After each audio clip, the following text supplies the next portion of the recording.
Good afternoon, everyone. Thanks for attending this session on infrastructure data, share or not, and why. We have a panel.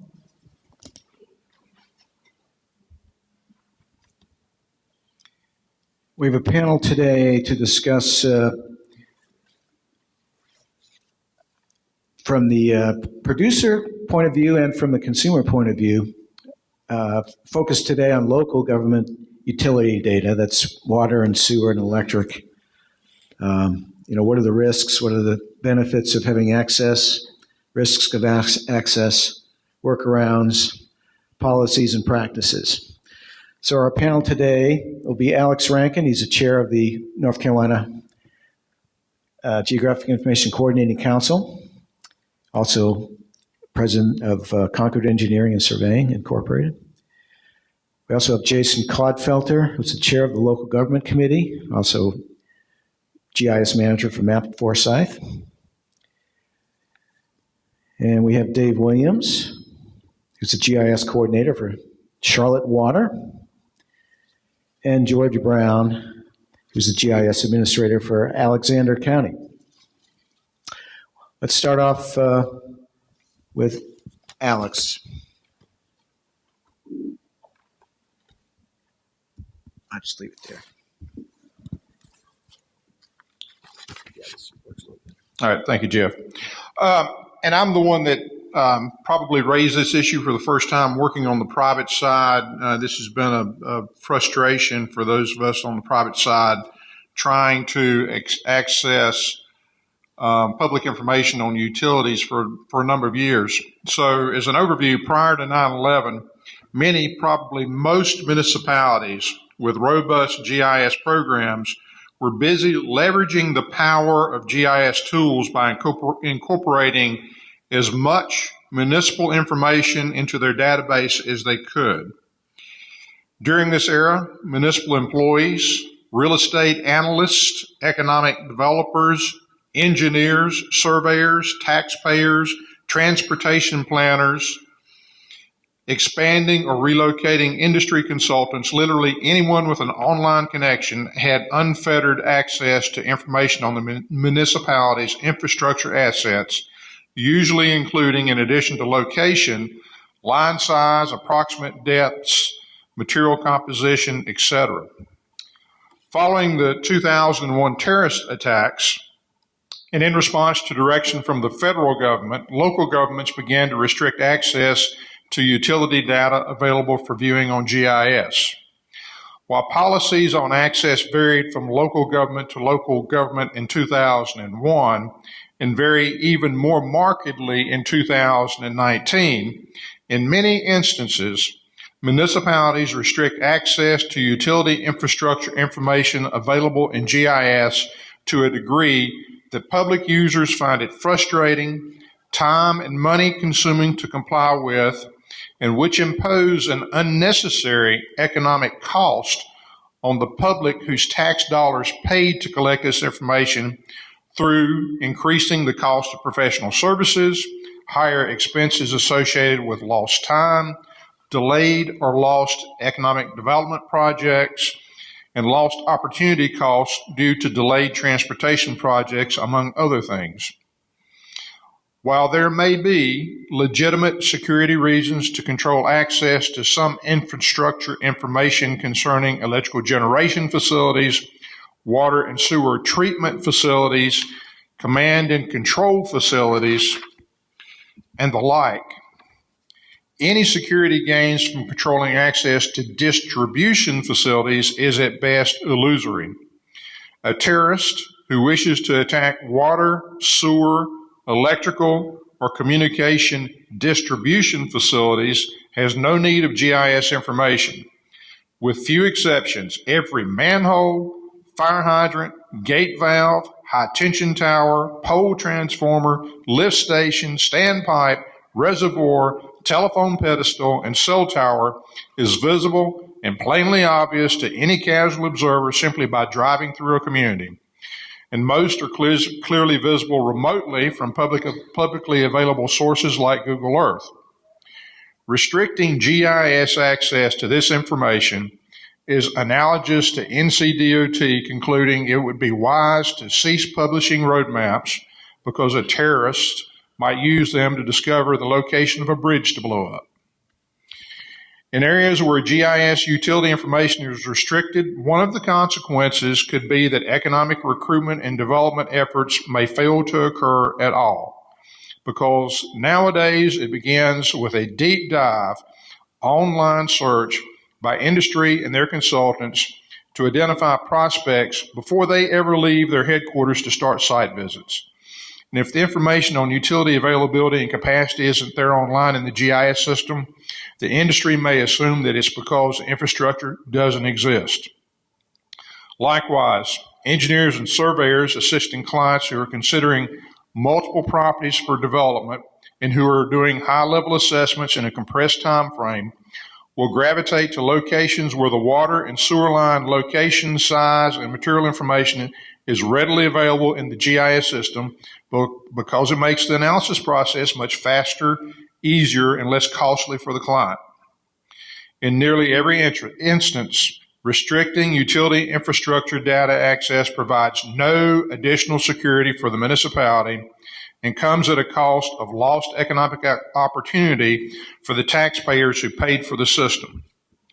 So recognizing that this status quo was not providing an optimal solution for all North Carolina citizens and that the policies on this issue were varied, GICC, as part of its charge to promote GIS best practices statewide, initiated a process through our local government committee, statewide mapping advisory committee, CGIA, and DIT legal counsel to look at federal policies, interpretations, and opinions, and then, with that information in hand, conduct a statewide sampling poll to get a more accurate assessment of the variety of policies employed by municipalities to address this issue. Our goal is to identify and recommend a best practice to GIS professionals, which they can then recommend to their local governments, which will increase the utility and value of the GIS database local tax dollars have paid to build. The balance of this session is a report and discussion on those findings. Thank you.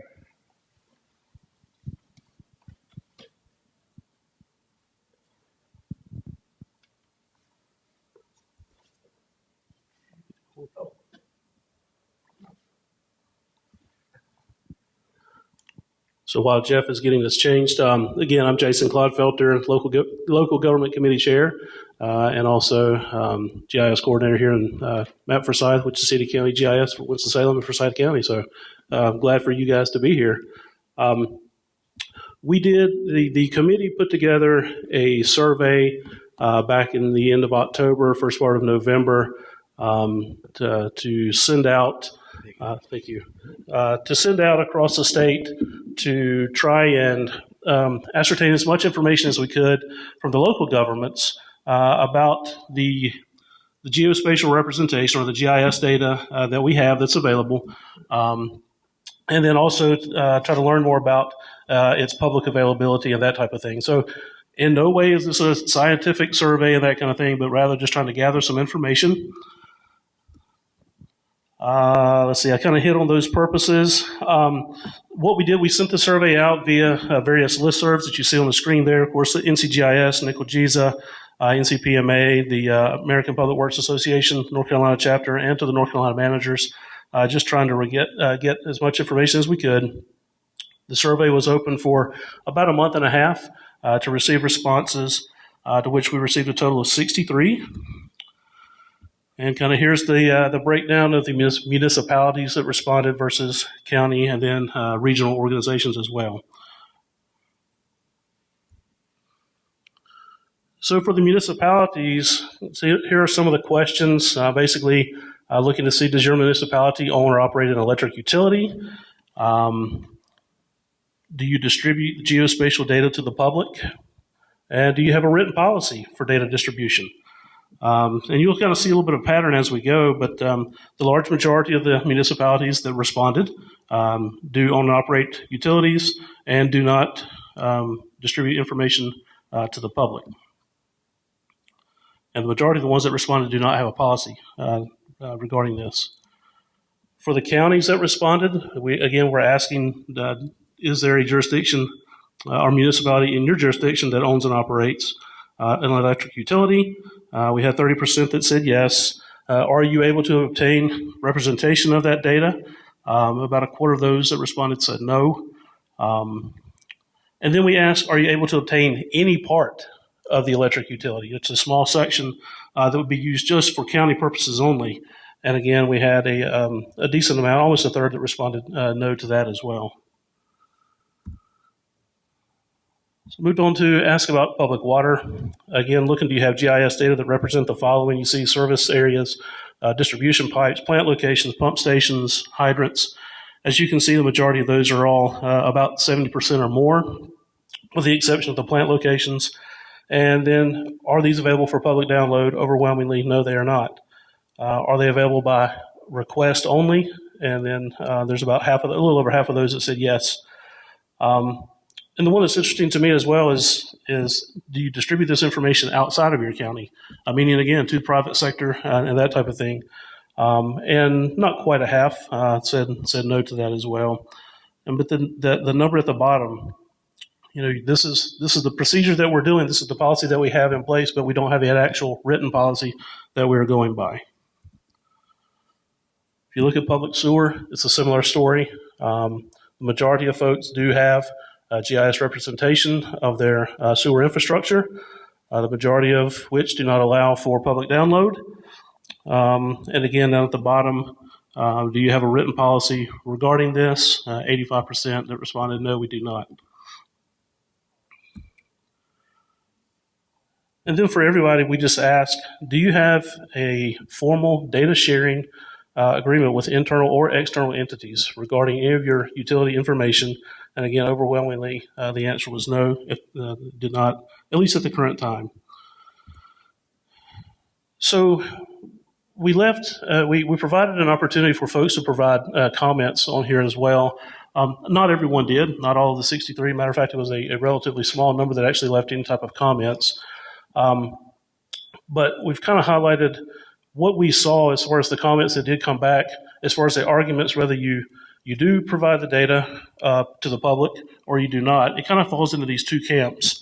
And again, the against is basically, we see it as a security concern, a homeland security issue, that type of thing. And then there's the other side of, as this particular comment here calls it, a knee-jerk reaction to 9/11. These comments are from the actual responses themselves. So we saw kind of an even mix, an even split between those that made comments as far as whether the data should be available or not. And then moving forward, I think this is kind of what the council is looking at doing. There are a couple of good comments on here talking about having uniform guidance and some recommendations on data sharing, especially for those of us that are GIS folks. We may not be the owners of that data. We may not be the authority on that data, but a lot of times we are asked to provide maps or provide that data. So some guidance on that. Or both of these comments mention some type of formalized agreements or guidance from some entity. So I think that maybe that is part of where the council is looking for some input and kind of moving forward. So I think that's all that I had at this time. So we'll turn it over. Who's next?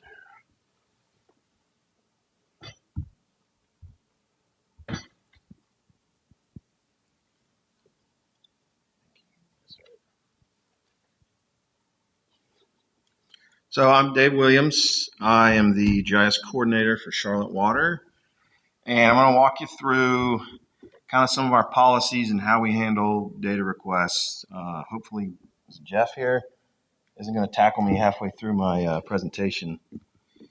So Charlotte Water serves all of Mecklenburg County, which is estimated population of about a little over 1 million people. We're about 8,600 miles of pipe. It's 1-to-1 ratio, water pipe versus wastewater pipe. So it's a pretty big system. We are a little more stringent when people make requests for the water data. So we have water pipes ranging from a 2-inch water pipe in a cul-de-sac to 120-inch pipe flanked by a 54 and a 72 that is the city's lifeline coming out of Mountain Island Lake. So we don't just want anybody knowing where those are. So when people do need to know where that stuff is, we want to talk to you. We want to see what you're doing, make sure you know how to handle the information. We make you sign a non-disclosure agreement that says you're not going to share this thing with another firm. You're not going to put it on a website. You're not going to put it in a book. We get a lot of people wanting to do a lot of different things with this data. So when it gets into certain data, we just want to know who you are and what you're doing with it, and we want to log all that stuff. So with that said, I'd lie to you if I told you that we don't, or that we do operate in a bit of a gray area from time to time, because we do. Different people, again, wanting different things, different ways. So some of these requests are handled on a case-by-case basis. I ran some numbers the other day. So in the last 6 months, we've handled 1,240 requests. So factor in the number of working days there, you're looking at about 10 a day. And 25% of those were what we consider a formal request, which gets into a certain pipe size on the water system, or it gets into a certain volume of data that you're requesting, or any data in certain areas that we have, such as airport, some of the water treatment plants, downtown. So we have several areas that pull a red flag no matter what you're asking for. So when a typical request comes in, we like to give as-built because those documents are signed, sealed by PEs, surveyors, and it really is the truth of the matter. Now, Charlotte, our system, we've got pipes that are 100 years old, and they have documents that go with them that are 100 years old. So some of that documentation is not great. And we look at what we're giving out before we give it out. We're not going to turn around and hand you some 100-year-old document that you're not going to be able to read. In that case, we'll make you a map, or we'll give you GIS data if it's been surveyed. So we do have some firms that that do a lot of work for us. We do give them access to, say, the ArcGIS Explorer for ArcGIS, so they can see the system on their phones when they're out in the field. If you're under contract with us, that kind of makes a difference in what we're going to give you, because at that point, you're under contract to do work for us, and we want to give you the best tools that we have available. So we don't just hand out GIS data. And again, if you're under contract, then we will. So when a firm signs this non-disclosure agreement, we kind of talk them through what they can and can't do. Some of these people sign this thing and don't even read it. Some of them are hesitant to sign it at all and won't. And then they'll take the public records request route, which it doesn't turn out well. That gets sticky there because these as-built documents are public record. However, we have the ability to redact whatever we deem sensitive.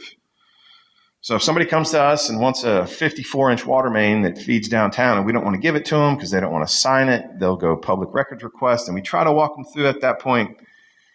You're probably going to get a document that's blacked out, and that just agitates the situation. So we work with them when that happens.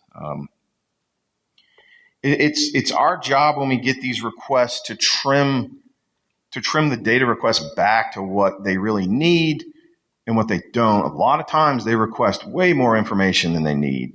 So we'll work with them to trim it back on just what they need and provide that. And when we do provide all this data, we log it all. We log who, what, when, why you want it. We can go back at any point and map this data out and make sure no one's building any portions of our system one piece at a time. We've done that a couple times in the last few years. We've also had our emergency preparedness manager come to us twice in the last 6 years and ask us, all right, who's gotten what in a certain area, in a certain time frame, and we can pull that up, and we can easily tell them that pretty quickly. So when it comes to large events in Charlotte, we watch what goes on there as well. For instance, we just had the NBA All-Star game. We put a halt on data requests a couple weeks leading up to an event like that, just because we don't want anybody tinkering with large valves when we have an event like this going on. The 2017 PGA Championship, we did the same thing. We don't want anything happening to the system out there when these events are going on. So our next steps are looking at some web applications for public consumption. A couple ideas we've had are maybe a web application that color codes the parcels based on availability. We want to best serve our customer and show the data without showing the data. So we've also explored maybe a web application for other firms where we can control the credentials of them getting in and out of the site. We think that would kind of lighten the load of these 1,240 requests in the last 6 months. So one scenario that comes up a lot is people requesting, well, can I have all the hydrants? And we say, no, you can't have all the hydrants unless you're under contract to service them or do something with all the hydrants. So the response is, well, I can walk outside and I can see the hydrant right there. It's like, okay, cool. You can't see 17,000 of them at once. So when it comes to data like that, we just want to vet those requests and make sure we know what you're doing and what your intention is. So that's pretty much it in a nutshell.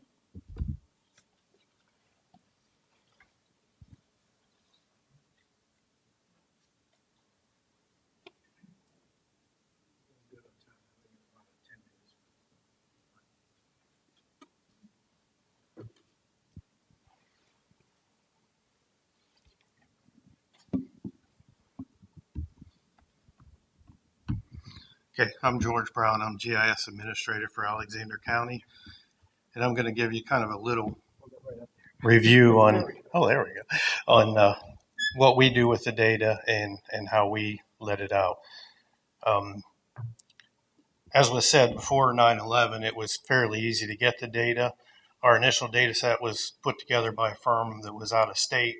So after it was all complete and we started looking, then we would find out things like water lines on the wrong side of the road and stuff like that. So getting an updated data set, we could actually correct that, make sure we had the hydrants in the right locations and stuff like that. And we could also get data layers from other online stuff like cell towers and the cable companies and stuff like that. And being a small county, we typically have, like, our incorporated city limits is 2 square miles, and that's in the entire county. So most areas like that, it's going to be one single utility, so that made it a little bit easier. So basically what we use it for is updating our county data layers. We can analyze where we want to put new utilities because there is some county-owned water. So if we have all the data, we can display it on a map, and this is all internal. And then we can decide this area here has been left out. There's enough population. We need to go there and work on that. So that benefits us on that. We did, and this isn't really related to a electrical or water utility, but we did do, for example, a charter cable analysis to determine where we needed to put more cable lines for them. And the policy was that if there were 12 addresses within a mile on their line, then they should run cable to that. So they sent us paper maps, and we created a digital layer out of those, and then we added a mile and then looked for the ones that had 12 addresses within those miles. And we actually found a few, but there weren't that many, so that was pretty good. The data is also used on our 911 CAD mapping system, and this helps, especially if it's at night and they're trying to find the hydrant. They can actually say, the dispatcher can say it's this far from the intersection. They can actually measure in CAD. And also the firefighters, most of them now have their cell phones with them. And we do have one department, I'm not sure if there's more, but they're using an app that they get hydrants from me, and then those are loaded into their app, and it shows them where it's at, so they can go a little faster until they get close, and then they can see the marking on the road. So that should speed up service a little bit. As far as external usage goes, we get a lot from the website, for instance, realtors. when they want to do an MLS listing, they look, does it have water, and where's the nearest location of a water line in case there's going to be possible future connections, so they can put that in their listing. The insurance companies, I used to do insurance inspections years ago, and one of the big things is there a hydrant within 250 feet of the residence, and they will come out and do an inspection. Well, if that's online, they can pretty much already fill that in. And on a side note, what's the one thing you don't want to have in your yard when they come to do an inspection? Anybody know? Trampoline. When those got popular, we had a new form come out, and that was one of the questions on, is there a trampoline on the property? So if you buy a house, change your insurance policy, somebody will come out whether you're there or not and measure the house, take pictures. If you have a trampoline, hide it. Another use is potential commercial businesses moving into the area.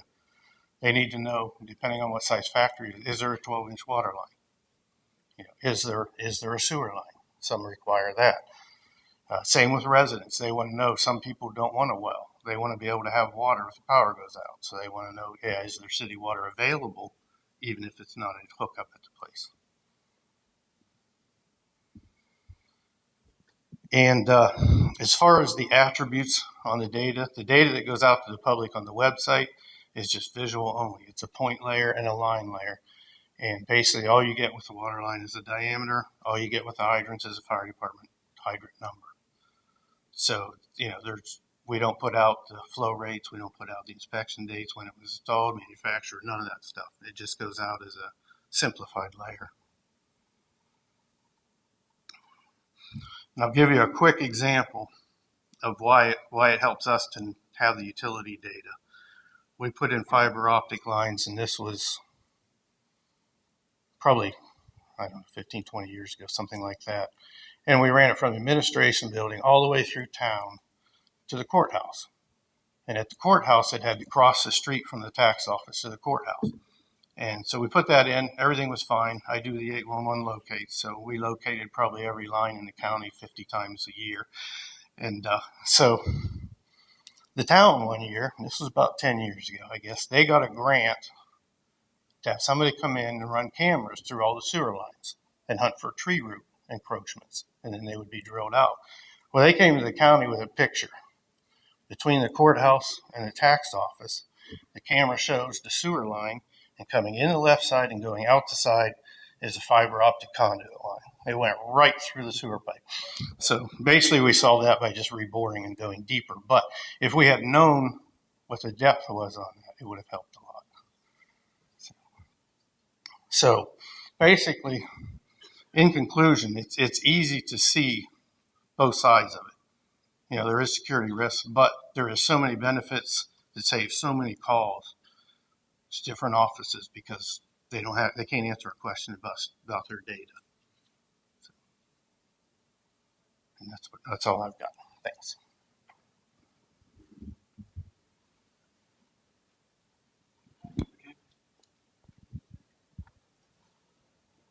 Okay, I have a few questions to pose, and then we'll have time for some discussion with the participants as well. So from what we've discussed here so far, what do you think, I'll ask each of you, what do you think is the most important question we need to answer still?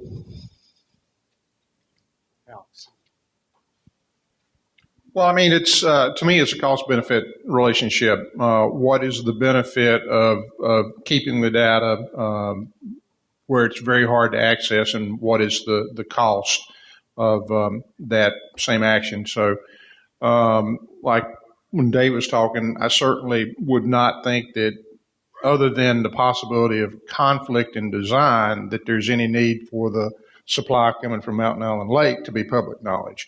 But as George was saying, the location of the hydrants is information that helps the public by providing cheaper service to realtors and to insurance people. So, there's a lot of benefit to having information more available. So it's a cost-benefit analysis for me that I think we need to perform.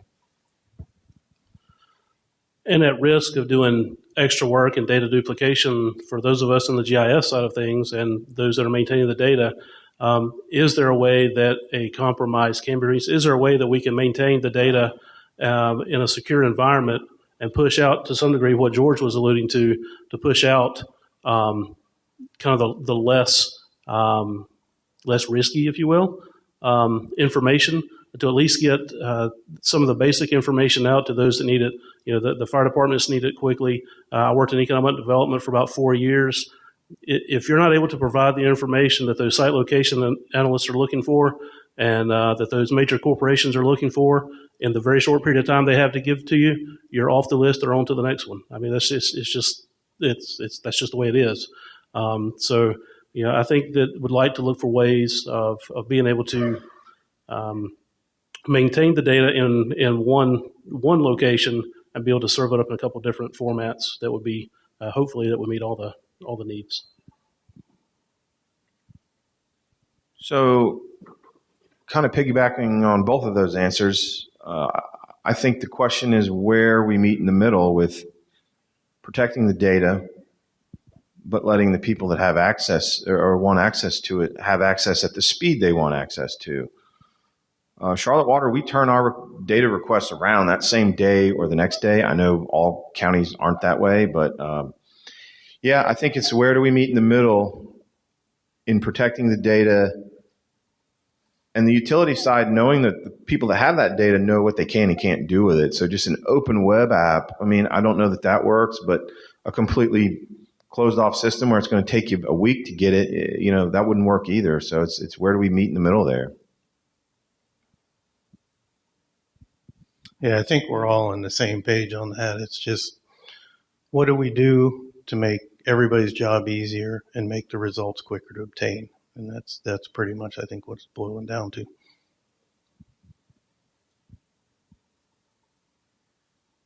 I started to hear some of the concepts about representations of geospatial data that are not the actual, but they might be a substitute indicating service area. Dave, you were talking about parcels, I think. Maybe say a little bit more about that. And all of you, if you have some thoughts about what could be an acceptable geospatial data set that would meet your business needs, short of detail about the actual infrastructure.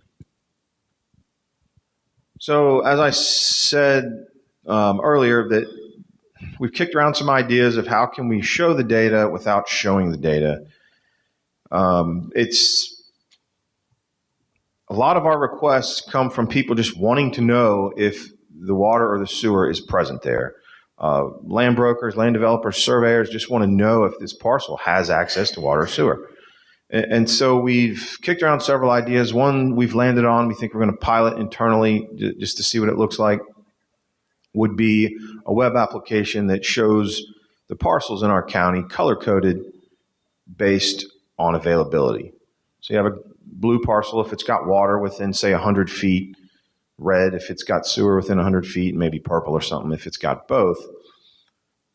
Now, that's all going to ride on the accuracy of your data. So when you've got 8,600 miles of pipe, that's a little concerning. You'd want to make your users aware from the get-go that, don't design anything off of this. Don't go buy a lot based off, we showed you the parcel is blue. I mean, so that's a double-edged sword that they're just going to turn around and make that data request anyway. So we're going to work through some web apps internally and see how we can best serve that type of request. Yeah. I mean, any additional public information is better than none. And for some users, that information is probably an improvement and maybe sufficient. It doesn't do much to address engineers and surveyors because they generally need to know more than is it available. They need to know where is it, how deep is it, what size is it. And Charlotte won't have this problem because an industry that's considering relocating to Charlotte and Mecklenburg has other reasons for doing that, and they're going to assume that the utilities are available. But for smaller communities that are candidates for industry relocation, they're going to miss out because the screening is done online before they ever know that they're a prospect. And if that information is not out there with pretty detailed information on the utilities, they're going to be screened out and not know they ever got looked at. So that brings up a point that there does come a point where restricting your data, you are hurting yourself. A couple years ago, Google came to town and laid a ton of fiber. And before we gave them all of our data, because we were hesitant to just turn it over, they were out there plowing through lines. And how many of those lines did they just put dirt on top of and move on to the next? Well, we don't know, but we know there was some. So there is a point where you're hurting yourself by restricting it. So I was hearing from Jason from the survey that you weren't finding written policies or ordinances or things in writing. So in your experiences, who decides what gets released or not? Is it a council or a manager, or is it a data manager? Who's setting those policies typically, as far as you know? I guess it's going to depend, A, on the data, and B, on the jurisdiction. For the most part here locally, I think with the exception of probably the utility information, all of our other data is considered, publicly available. And I don't know who would have originally made that call, but we consider it open data and it's available. Locally for us, the utility information, we have a City County Utilities Commission. They are the authority on that data. And in this particular instance, they are the ones that make that decision at this point. So if something were to change on that, I think it would have to come from a city council, county commissioner, or manager level and come down. But at this point, they are the authority on that data, so they're the ones that make that decision. Charlotte Water, I mentioned these formal requests of certain line sizes, certain volume of data, certain areas. Those go to, we have a group of, I think it's 4 or 5 people that can approve those. However, I approve 99% of them. So if I'm on vacations, one of those other people may get the email, but ours are looked at individually and they're approved, on a case by case when it comes to the formal request or the more sensitive data.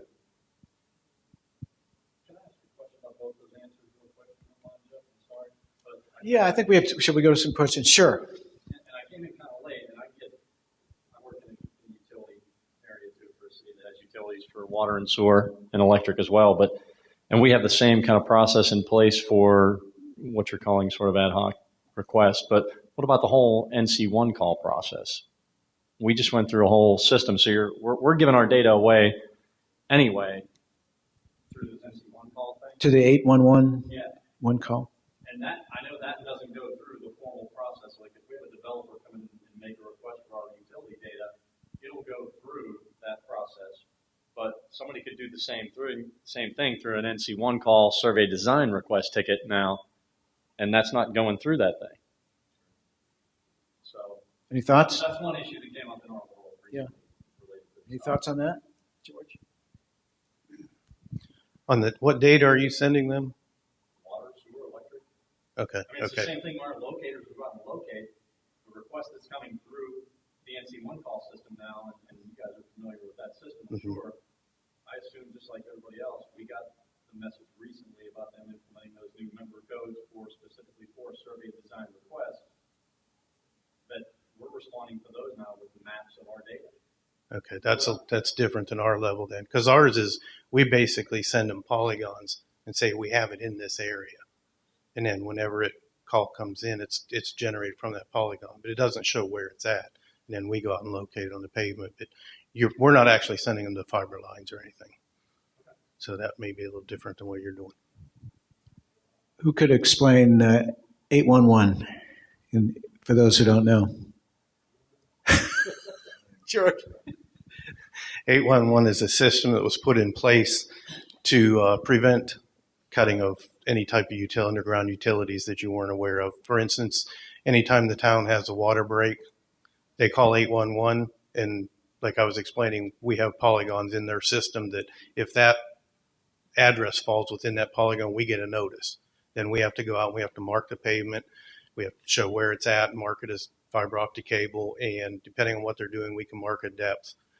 And basically that's what the system does, is it prevents anybody from extra work, because you can cut through a gas line, for instance, then you have a major problem, and then that adds more time to the work. So it's just a preventive system. Other questions, comments? Yeah. So I work with Buncombe County. We do some economic development work and things like that, and run into issues, similar issues. You can't get utility data, but most of our utility data is not public. It's private. It's Duke. It's broadband providers and whatnot. And I know that you said that the GICC is looking at standards for sharing of public utility data, but wonder if we're looking at all to recommend ways for public and private to work together on some of this. Because I'll call Duke and they don't even answer the call. They're not going to give me anything. And I just wondered if anybody's looking at how public and private sectors can work together to try and not be missed out on the economic development because we're not working together.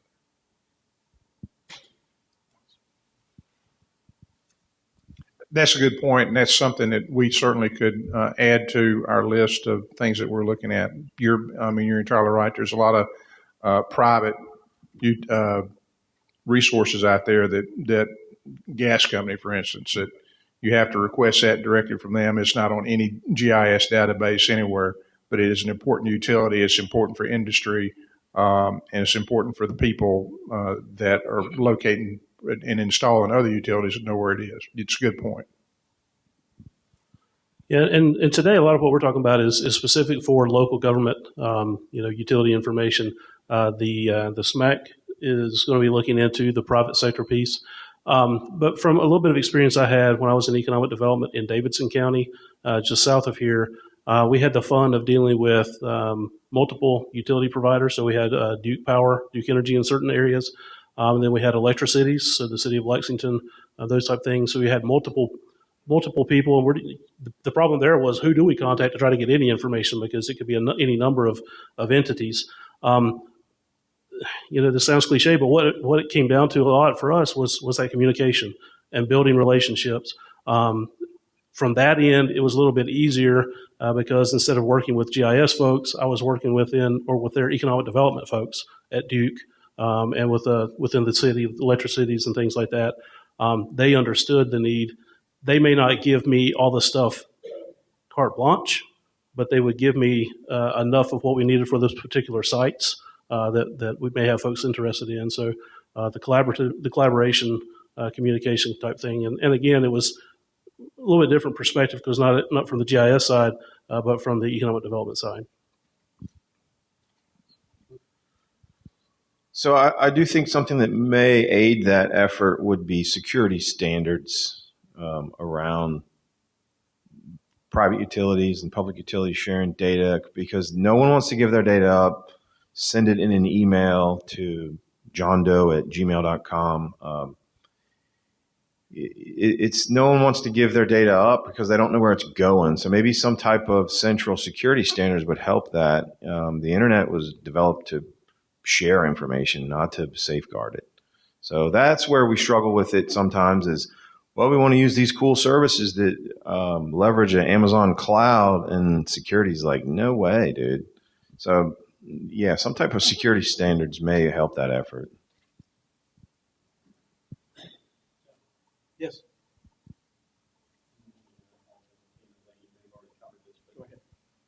Does everybody have a data release waiver that they send along with their stuff? I don't know how legally enforceable it is, but we try to do that as well. We make sure that who we're giving it to, we ask them to sign this release form first and send it back to us so that we at least have some level of accountability. I don't know if everybody else does the same thing with their utility system data or not.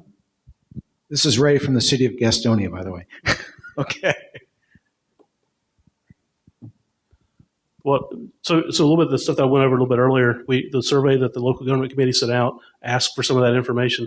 So overwhelmingly of the respondents that we got, both city and county and regional, I can't remember the number off the top of my head right now, but 80 to 85% of the folks that responded said that they do not have any type of a formal or written policy or data sharing type thing.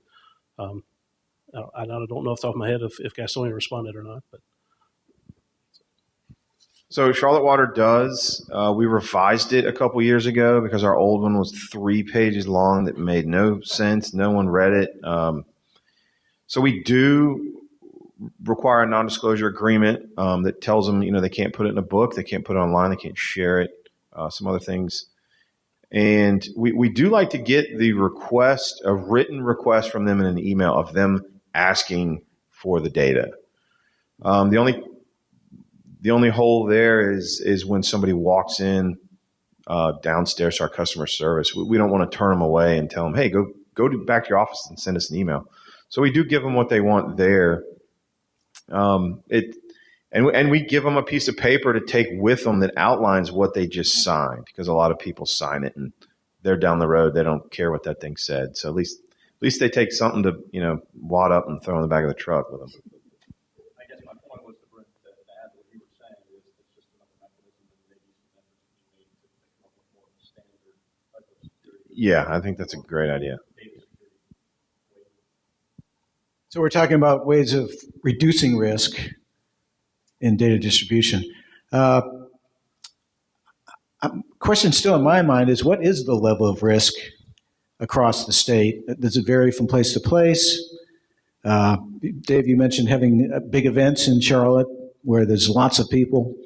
It seems like the risk could be greater there of something going awry. But do we have a sense? How do we measure risk? The risk part of the cost benefit.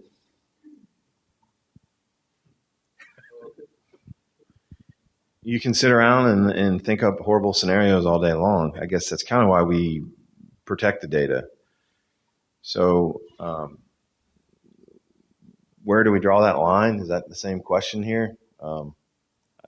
I honestly, I don't know the answer to that. So I don't even know why I grabbed the mic.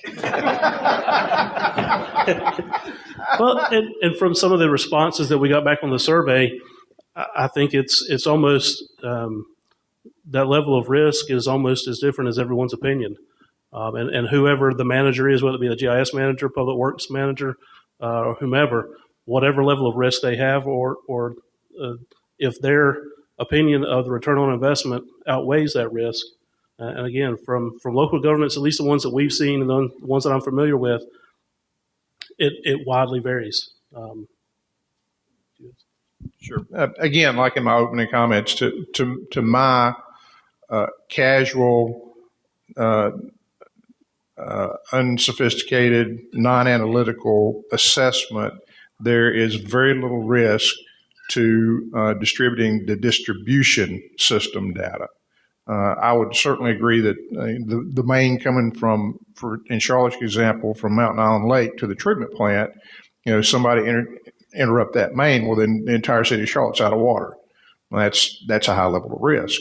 But not knowing where not having the information online where the fire hydrants are, I mean, you can, if you're going to attack a fire hydrant, you can find the fire hydrant. You don't have to have GIS to find it. So I still assert, without any convincing analysis, that the distribution data is low risk. We had a question. Yeah, sorry. Kenneth. I just want to share with y'all one of the things I had to do a couple of months ago. I'm in the Geological Survey, and I was tasked to find the ACP pipeline route. There were 6 to pick from. They were looking at parcel level, and it's like, it's a plan of where they're going to put the pipeline, not the condemnation corridor that hasn't even gotten to that point yet. So one of the questions about it is, when you look at risk and stuff like this, is that I used to be in emergency management. I know about the security of these kind of things. But one of the biggest things about it is that when we in the state government or government create something, it becomes public record. And people say, I want a copy of that. And golly jeepers, it was all images, guys. There's not any GIS. I don't have GIS in my shop. I do, but I don't have it on my desk. So it's like it's a series of images. Here, have all the paper you want. There's no latitude and longitude on it. If you can pull up Google Earth and look at it, you'll probably figure out where you are. But it's like, have some fun with it. But that's my kind of thing where as soon as they found out I'd done it, it was like they wanted to have a copy of it. And it's like, fine, it's a route. It's not where the pipeline actually is. It hasn't even been built yet. But that's one of the things I look at there and see for the vulnerabilities and such is that we constantly have this thing of we want to be friendly to people that are asking for information, especially about economic development in our state. And golly jeepers, they want to know, what do you know? And it's like, we typically at the state agency like mine in Geological Survey is we point them to the local government because they're got the best information because you're at the front seat. And so it will be if I palm it off on Charlotte, I palm it off on some other county or some other city, it's like, hey, you're the ones who have the closest to that, rather than us at the survey saying, hey, from the 10,000 foot level, I can tell you it's on the west side of town. That's about the best I can do. We had a question back here. Oh. I've been hearing everybody talking about risk, and one of the things I'd like to know is, through the dissemination of this type of data, has there ever been an event, that destroyed in the destruction of infrastructure? So it's like, what is the likelihood of this occurring? I understand with some of the lines and stuff, if it should happen, it can be catastrophic. But has it ever happened?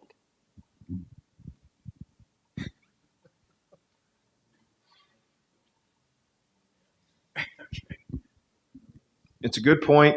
Has it ever happened? The 11 years I've been at Charlotte Water, no, it has not happened.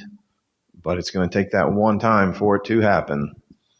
And who are they going to turn and look at when that does happen? So there is a misconception that we don't want to give this data out. We do. Our lives would be a lot easier if we could.